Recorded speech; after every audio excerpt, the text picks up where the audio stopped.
The Overwatch Esports situation is crazy. The rules were released for FACEIT League Season 7 and for OWCS qualification for next year, and it allows OWCS players to play in FACEIT League Season 7, qualify a team to OWCS Quals Phase 2, and then they can go back to their partner team in the OWCS. Yes, Infected and Zera, if they really wanted to, could just hijack a FACEIT Masters team, qualify them to the second phase qualifiers for OWCS, make a quick buck, and then just go back to Team Liquid. Yeah, they could just do that. No repercussions, no catch. Any partner team player can just do that. And yeah, there's a lot more than just that, so let's talk about it. This all began on October 31st, when one of the staff members over at FACEIT released this statement on the Overwatch FACEIT Discord, clarifying how FACEIT League Season 7, as well as OWCS 2026 qualifiers, would operate. These rules are honestly pretty poorly written, which we will talk about, but let's get right into it. The first section is labeled OWCS 2026 Open Qualifiers and contains information more relevant towards 2026 qualification.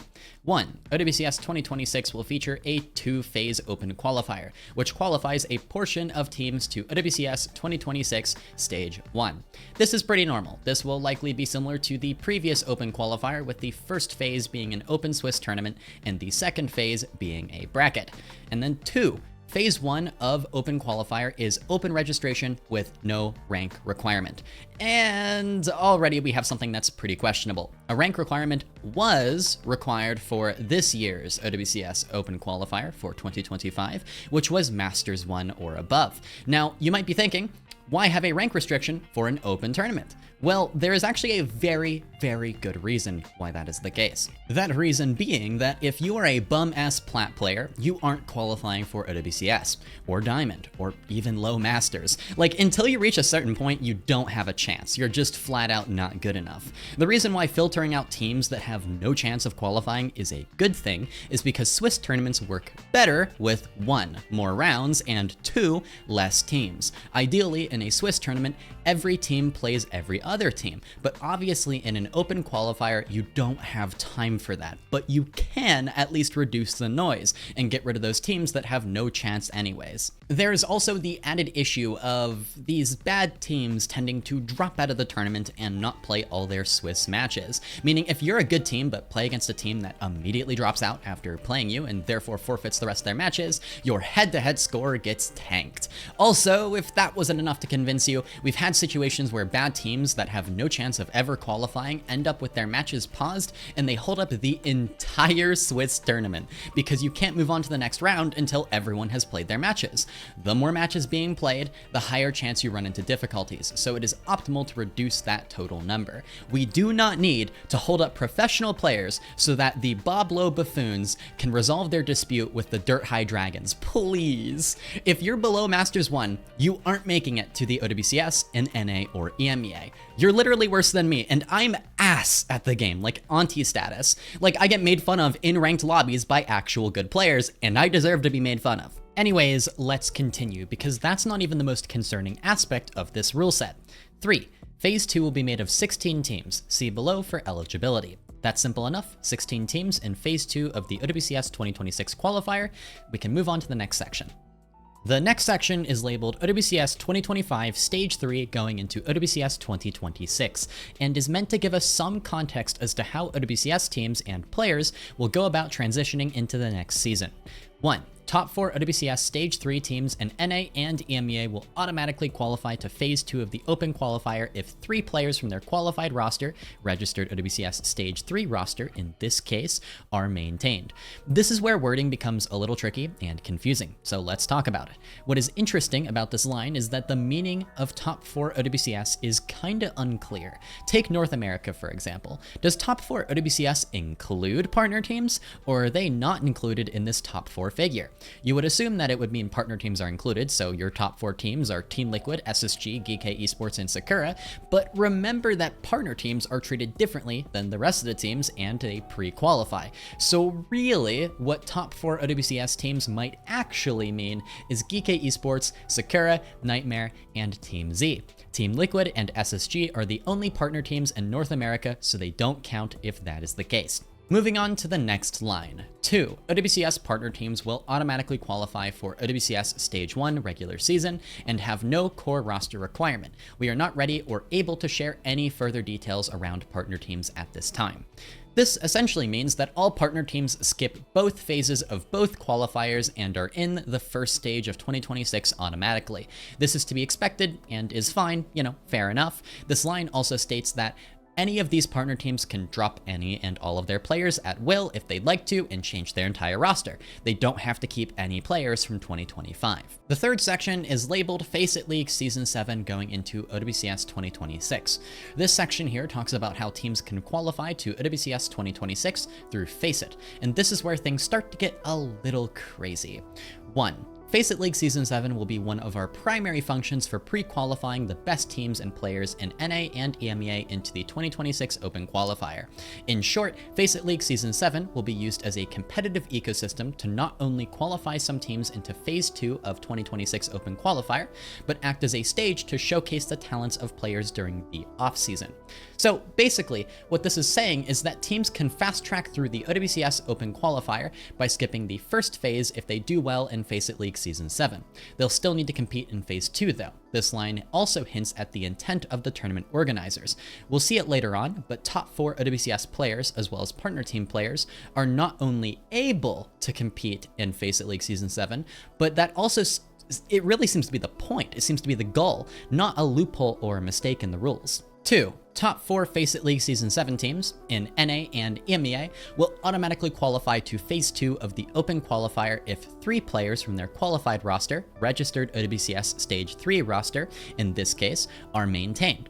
This one's funny because it makes absolutely no sense. Like, why would a FACEIT League Season 7 team have an OWCS Stage 3 roster? That doesn't make sense, and that's probably because this was likely a typo. A pretty big one, but it happens.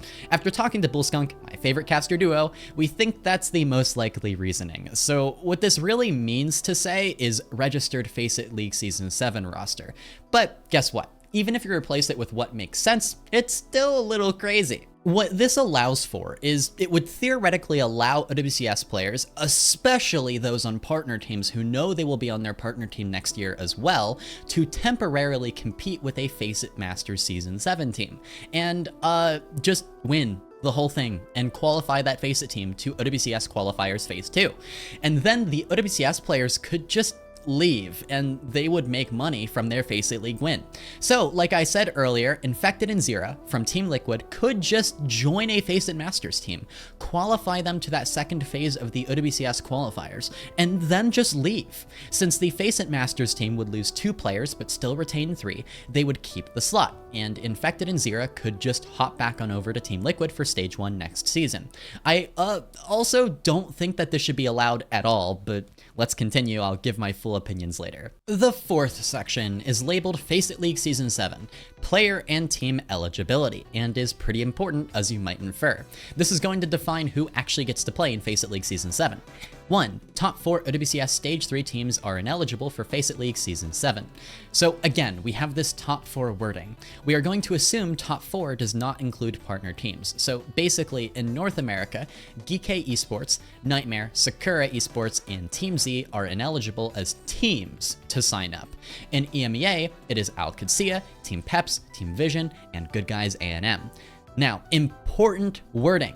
This specifies that teams are ineligible to play. The individual players are technically free to play in FACEIT League Season 7. 2. If an organization chooses to represent a team in FACEIT League Season 7, they will need to choose to represent only one of their FACEIT League Season 7 team or their top 4 OWCS Stage 3 team. This is basically to prevent orgs from doubling up on FACEIT League Season 7 during the off-season while their OWCS team sits idle, already having qualified to Phase 2 of the OWCS 2026 Open Qualifier. This is normal. We can move on. 3. If the FACEIT League Season 7 roster is chosen in this case, the core 3 players from the OWCS Stage 3 team will still own the pre-qualified slot into Phase 2 of the Open Qualifier, and will be able to field another team/brand/organization to represent in the Open Qualifier. What this means is that if an org does abandon their players, the players still own the slot. Makes sense. Now, what is interesting here is that you only need 3 players to stay to hold on to that slot. That means that potentially, according to these rules, 2 players could temporarily take their leave and play FACEIT League Season 7 for funsies. Now, I think the partner team players can absolutely do this. For top 4 OWCS, I'm not as sure, but it does seem to be possible. There's nothing stopping them. 4. To be clear, players from top 4 OWCS Stage 3 teams are eligible to participate in FACEIT League Season 7 by moving to another team. And there you go. This line seems to support the idea that individual top 4 OWCS players can move to FACEIT teams. It's just unclear if they can move back for Phase 2 of the Open Qualifier. Again, for partner team players, I almost 100% guarantee they can. With top 4 OWCS, it's just a little unclear. 5. All other OWCS Stage 3 teams are eligible for FACEIT League Season 7. Players can join FACEIT League Season 7 rosters, and teams can pick up a roster to represent them.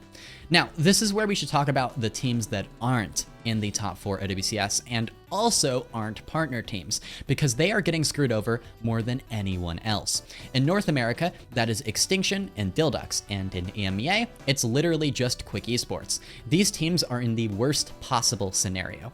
These 3 teams do not get a free pass to Phase 2 of the OWCS Qualifier, and they also can't just sign up to FACEIT League Season 7 as a full roster because you have to get promoted up to the Masters division from Expert. So this leaves Dildux in a position where even though they were in OWCS in Stage 3, they are at a disadvantage compared to the FACEIT Masters teams below them, since they don't have the option of competing in FACEIT Masters and have to go through the first phase of the OWCS Qualifier for 2026. Their only other path to OWCS 2026, if they fail to get through the first phase of the Open Qualifier, is to make it through Expert Qualifiers, the division below Masters, and then, win FACEIT Expert Season 7, which they will because they do not belong there, and then after that, they get promoted up to Masters Div, and they can make it to the OWCS through promotion relegation for Stage 2 of 2026. Although Dildux decided not to split up, this format actually encourages these 3 teams, Dildux, Extinction, and Quick Esports, to disband in order to play on FACEIT Masters teams where they have a safer chance of moving forward to the second phase of the qualifier for OWCS 2026. Basically, this format, for whatever reason, prioritizes worse teams and gives them an advantage going into OWCS 2026 qualifiers. OWCS teams are actively being punished for being in the OWCS rather than FACEIT Masters, which, can we not do that? Well, we still have 2 more sections to go. Section 5 is labeled 2026 Open Qualifier going into 2026 OWCS Stage 1 and further explains the Open Qualifier. 1. The 2026 Open Qualifier is our primary function to qualify teams into the 2026 OWCS season for their respective regions alongside partner teams. Fair enough, partner teams auto-qualify, the rest have to go through the Open Qualifier whether they start in Phase 1 or Phase 2. 2. Each region's Open Qualifier will advance teams to the regular season based on the remaining slots that are not populated by partner teams. A little note here, we don't actually know how many OWCS slots there will be. There were 8 each stage last year, but no guarantee we'll have 8 this year. The amount that will make it from Phase 2 is entirely dependent on the amount of partner teams auto-qualified in each region, NA and EMEA, as well as the total amount of slots. 3. While at this time we are not ready to share exactly how many teams qualify to 2026 OWCS Stage 1 through the Open Qualifier, we can confirm it will be the primary method of qualification and the only method for non-partner teams. Nothing new here, we can move on to the final section. Section 6 is labeled Open Qualifier Eligibility, Players, and Teams. 1. All standard eligibility rules present in 2025 of OWCS apply to the 2026 Open Qualifier, regional eligibility, etc. Be sure to review eligibility requirements once the Open Qualifier signups open too. No changes to region lock and import rules, nothing new here. 2. Phase 1 of the 2026 Open Qualifier has no rank requirement and unlimited teams, with 8 total advancing to Phase 2. Again, no rank requirement is super questionable. Let's not invite the Boblo teams that will quit after 1 match, please. 3. Phase 2 will be made up of 16 teams, 8 from Phase 1 and 8 pre-qualified teams as outlined above, top 4 in OWCS from each region and top 4 from FACEIT League 7. Now, what's important to emphasize here is that FACEIT League Masters teams essentially get a do-over if they don't make it the first time. if they fail to make top 4 in FACEIT League Season 7, they can still compete in the Open Phase 1, which is why those 3 teams mentioned earlier are at such a disadvantage. Dilducks get 1 chance for Stage 1, that being the Phase 1 Swiss Open Qualifier, while a team like SR Peakcheck in Masters Division EMEA, for example, can try to reach Phase 2 through both FACEIT League Season 7 and Phase 1 Swiss if they don't make it the first time. Okay, so that is everything. Quite a lot, I know, but hopefully that gives you an idea of what this rule set actually means. Now, I want to say that I'm aware that the teams over at Blizzard as well as FACEIT are actually currently taking feedback from the community, which is a very good thing, and changes are very possible. This is one of those situations where I think with enough rallied support from the community as a whole, changes can happen. So let's talk about what changes should be made and do a quick little overview of that. 1. There should be a rank restriction for Phase 1 of the 2026 OWCS Open Qualifier. Masters 1 or above would be perfectly fine. 2. The top 4 OWCS wording in the document should be rephrased. Does top 4 include partner teams or not?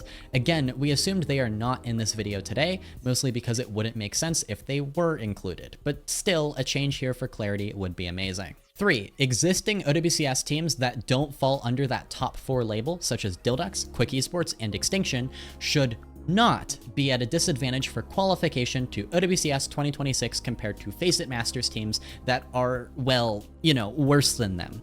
Potential solutions include giving those teams slots in FACEIT Masters Season 7, like full slots.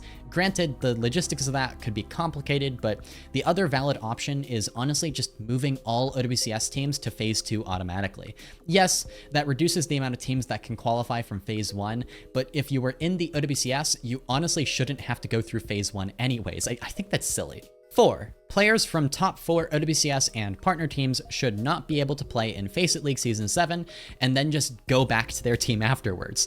That should not be a thing. I think the goal here was to have FACEIT League Season 7 act as some sort of an off-season tournament to show talent, and they wanted to find a way to include OWCS players during the OWCS off-season. But in reality, it's just super unfair to all the players in FACEIT League now. And since you can reach Phase 2 of the 2026 qualifier through this as well, it really presents some competitive integrity concerns in regards to qualification to OWCS 2026.